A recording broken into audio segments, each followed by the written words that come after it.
On a cold, rainy evening, the city was rushing as usual. People hurried past one another without making eye contact. Everyone seemed to have somewhere important to be. Outside a small coffee shop, an elderly man sat quietly on a bench. His clothes were old, his shoes were worn out, and his hands trembled from the cold. Most people assumed he was homeless. Some looked away. Some frowned. Some pretended they hadn't seen him. Inside the coffee shop, a young office worker named Ethan had just finished another exhausting day.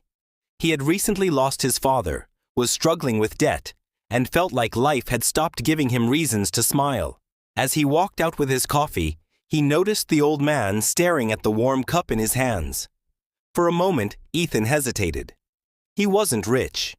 In fact, he could barely afford that coffee himself. But something inside him whispered, "Just be kind." He walked over and smiled. "Sir, would you like this?" The old man's eyes filled with surprise. "You bought this for me?" Ethan nodded. "And, if you don't mind, let's share this bench." The two strangers spent the next 20 minutes talking. The old man didn't ask for money. He simply listened. For the first time in months, Ethan found himself opening up about everything. His financial problems, his father's passing, and how lonely he had become. Before leaving, the old man smiled warmly. "You remind me that good people still exist." Ethan simply replied, "I just hope tomorrow gets better." The next morning, Ethan arrived at work expecting another ordinary day. Instead, his manager called him into the office. "There was someone here asking for you." Confused, Ethan looked around. No one was there. His manager handed him a small envelope. Inside was a handwritten note. "Kindness is never an expense. It is an investment." There was also a business card.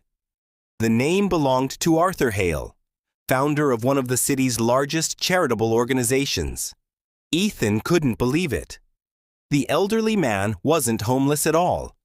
He had been visiting different neighborhoods without security or expensive clothes, hoping to understand how people treated those who appeared to have nothing. Later that afternoon, Ethan received another call. Arthur invited him to lunch. When they met, Arthur smiled. "You were the only person yesterday who saw a human being instead of worn-out clothes."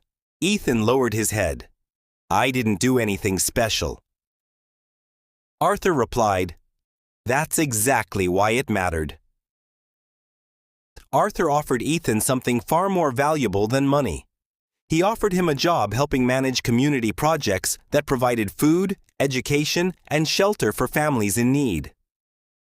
For the first time in years, Ethan felt that his work truly mattered.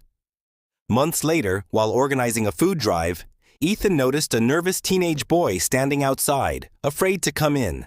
Without thinking, Ethan walked over with a smile and handed him a warm meal. The boy looked at him with tears in his eyes. "Why are you helping me?" Ethan smiled, remembering that rainy evening. "Because someone once helped me, when I needed it the most." Sometimes, kindness doesn't come back as money. Sometimes it returns as hope. Sometimes it returns as purpose. And sometimes, one small cup of coffee becomes the beginning of a completely new life. Remember, kindness is the only gift that grows every time you give it.